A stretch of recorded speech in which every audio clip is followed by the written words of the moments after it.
6.5 लाख युवाओं का भविष्य जो है मेरे को 15 साल लगे तो हेमंत सोरेन साहब 15 साल जेल में रहेंगे।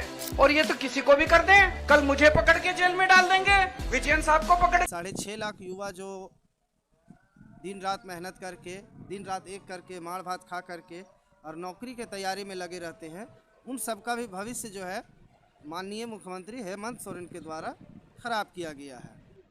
6.5 लाख युवाओं का भविष्य जो है खतरे में है। अब आप कहिएगा कि खतरा किससे है, तो भाई जिसका सरकार है हमको उसी से खतरा है। और इस खतरा का कारण हम, आप और 6.5 लाख युवा, इस झारखंड के जितने भी मूलवासी आदिवासी हैं सभी लोग हैं। क्योंकि हम लोग वोट देते हैं ऐसे सरकार को जो रात दिन जो है सो भ्रष्ट कार्य करने पर तुला हुआ हो, हर समय भ्रष्टाचार कर रहा हो। अभी कुछ दिन पहले हेमंत सोरेन ज़मीन विवाद मामला में रिमांड पर थे, ईडी के रिमांड पर, और आज तुरंत पता चला है कि 6.5 लाख युवा जो दिन रात मेहनत करके, दिन रात एक करके, मार भात खा करके और नौकरी के तैयारी में लगे रहते हैं, उन सबका भी भविष्य जो है माननीय मुख्यमंत्री हेमंत सोरेन के द्वारा खराब किया गया है। जानकारी के लिए मैं बता दूं कि उनके साथ एक बहुत बड़ा दलाल है जिसका नाम है विनोद सिंह, और उसके घर से ईडी ने बहुत सारे बच्चों का एडमिट कार्ड जब्त किया है, जिसे पैसे दे करके उसे नौकरी देना था। तो क्या है सारा मामला, आप लोगों को जानकारी होना चाहिए था, और नहीं भी है तो मैं बता दूं कि पिछले कुछ दिनों से हेमंत सोरेन जो है ईडी के रिमांड पर हैं। उनके पास, उनके ऊपर ज़मीन का घोटाले का मामला दर्ज था। तो जांच के दरमियान में पाया गया कि बहुत सारे बच्चे जितने भी थे वो एग्ज़ाम फॉर्म भरे थे 6.5 लाख के लगभग में, उन लोगों का पेपर लीक हो जाता है। अब पेपर लीक होने का कारण जब ईडी एक पत्र में पूछती है सरकार को, तो सरकार उसे पत्र का जवाब देने से असमर्थ हो जाता है।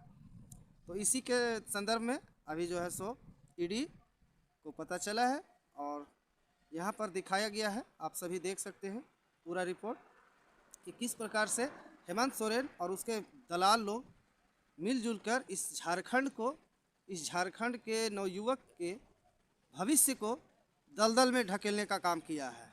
आप सभी देखिए एक रिपोर्ट। झारखंड में गरीब होनहारों की नौकरी बेच रहा है सत्ता का दलाल, ईडी ने जारी किया सनसनीखेज व्हाट्सएप चैट।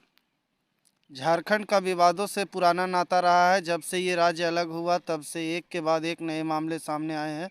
झारखंड को खनिज संपदा से भरा हुआ राज्य कहा जाता है, जिसके कारण सभी की नज़रें इसी राज्य में टिकी हुई रहती है।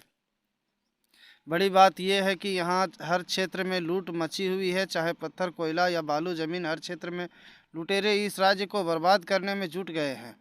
यहाँ तक कि नौकरियों में भी लूट मची हुई है। झारखंड के गरीब होनहार युवा एक सरकारी नौकरी पाने के लिए दर दर की ठोकर खा रहे हैं। सवाल उठ रहा है कि आखिर इन माफियाओं पर सरकार कार्रवाई क्यों नहीं करती है।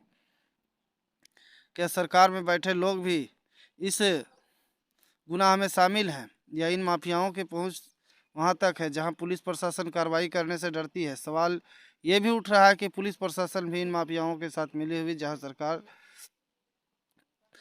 तक सही जानकारी नहीं पहुंचती है। जमीन घोटाले की जांच से पेपर लीक तक पहुंची ईडी।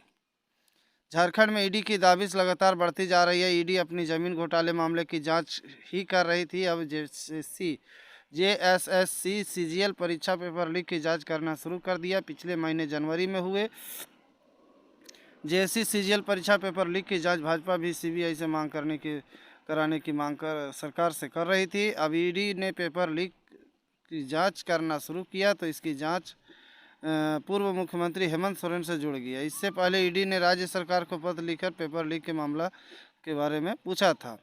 6.5 लाख छात्रों ने परीक्षा में शामिल होने के लिए आवेदन दिया था। 28 जनवरी को परीक्षा के दौरान ही सामान्य ज्ञान का पेपर सोशल मीडिया पर लीक हो गया था। इसके बाद परीक्षा को रद्द करना पड़ा। ईडी के पास 539 पेज के व्हाट्सएप चैट के सबूत। इस बीच प्रवर्तन निदेशालय ने पीएमएलए कोर्ट में हेमंत सोरेन और आर्किटेक्ट विनोद सिंह के बीच 539 पेज के व्हाट्सएप चैट होने का दावा किया है। इसके कुछ पेज कोर्ट में भी पेश किए हैं। यह चैट ट्रांसफ़र पोस्टिंग को लेकर लेन देन से संबंधित है। कई गोपनीय सूचनाएं भी हैं। ईडी ने अपने रिमांड पिटीशन में कहा है कि जिस मोबाइल से विनोद सिंह और हेमंत के बीच चैटिंग हुई वह मोबाइल पेश करने के लिए कहा था, लेकिन पूर्व सीएम ने वह मोबाइल इसी ईडी को नहीं दिया। हेमंत के करीबी विनोद सिंह के पास मिले एडमिट कार्ड। बताना चाहते हैं कि जेएससी परीक्षा में शामिल होने वाले अभ्यर्थियों के एडमिट कार्ड भी मिले थे। ईडी जेएससी पेपर लीक में एडमिट कार्ड के विनोद सिंह के पास से मिलने को काफ़ी गंभीर मान रही है। जांच एजेंसी ने कहा कि विनोद सिंह ने डीसी को पोस्टिंग के लिए भी पैरवी की थी। उधर झारखंड के युवाओं का भविष्य खतरे में है। जेएससी सीजीएल परीक्षा पेपर लीक होने के बाद राज्य के युवाओं का भविष्य अधर में लटक गया, क्योंकि अब इस मामले की जाँच ईडी कर रही है। जब तक जाँच पूरी नहीं होती तब तक इस पर कोई ठोस निर्णय नहीं लिया जा सकता। ऐसे में युवाओं को सिर्फ इंतजार ही करना पड़ेगा, लेकिन उन्हें अभी से अपने भविष्य की चिंता सता रही है। बता दें कि झारखंड में जब भी किसी विभाग का वैकेंसी निकलता है तब इसकी परीक्षा होती है। परिणाम आने से पहले ही कांड हो जाता है, बाद में मामला कोर्ट तक पहुंच जाता है। राज्य में हर वर्ष लाखों अभ्यर्थी नौकरी पाने के लिए फॉर्म भरते हैं, लेकिन उसका रिजल्ट आने से पहले ही अदालत चला जाता है। कुल मिलाकर कहा जाए, पारदर्शिता नहीं होने की वजह से युवाओं को नौकरी नहीं मिलती है। हर जगह भ्रष्टाचार का ही बोलबाला है। खुलासे अब इतना हो जाने के बाद दिल्ली के मुख्यमंत्री केजरीवाल महोदय जी क्या कह रहे हैं, उनको ज़रा सा सुनिए। अरे केजरीवाल महोदय जी, आपने दिल्ली को तो बर्बाद करके रख दिया, अब थोड़ा झारखंड को भी बचने दीजिए।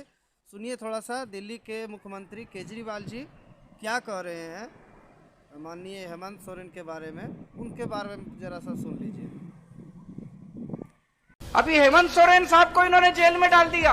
अभी तक उनके ऊपर कुछ भी साबित नहीं हुआ है। अभी उनके ऊपर मुकदमा नहीं चला है। अभी मुकदमा शुरू भी नहीं हुआ है। अभी जांच चल रही है। लेकिन अगर मुकदमे को 15 साल लगे तो हेमंत सोरेन साहब 15 साल जेल में रहेंगे।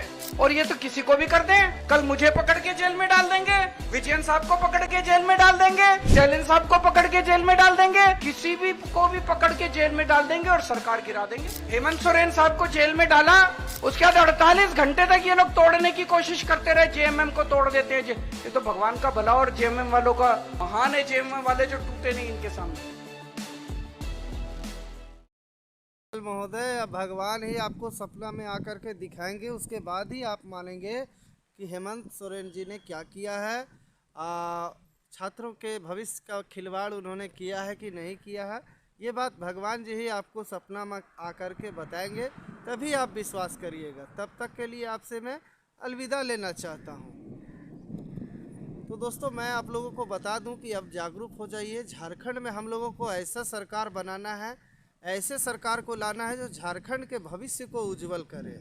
हम लोगों के जितने भी लोग तैयारी कर रहे हैं सरकारी नौकरी के लिए, बचपन से लेकर के बड़ा तक युवा पीढ़ी तक ले पढ़ाई करते रहते हैं, फिर भी जो है सो सरकारी नौकरी नहीं ले पाते हम लोग। क्यों? क्योंकि ऐसे ऐसे भ्रष्टाचार नेता लोग जीत जाते हैं, जिसके कारण हम लोग उन्हीं के मशीन में जो है सो चावल और गेहूं की तरह पीसे जाते हैं। गरीब घर के लड़का इतना मेहनत करता है कि हम पढ़ेंगे तो भाई सरकारी नौकरी होगा, लेकिन उसके जीवन में इस प्रकार से खिलवाड़ किया जाता है। तो आप जो है सो सतर्क हो जाइए।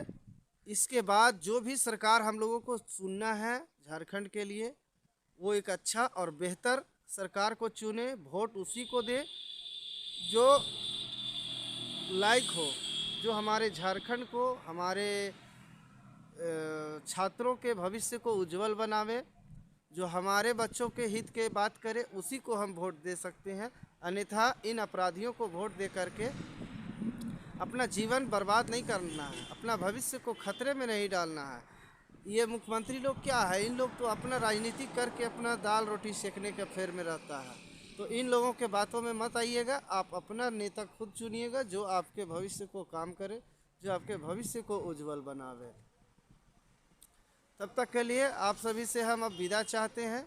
आपको हमने बताया कि ईडी का छापा जो है मुख्यमंत्री हेमंत सोरेन के ऊपर काफ़ी ज़्यादा मात्रा में शिकंजा से जकड़े हुए हैं।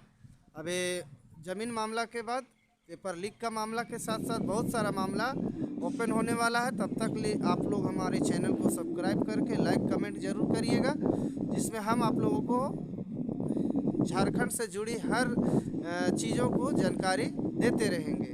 तब तक के लिए जय श्री राम, जय झारखंड, जोहार।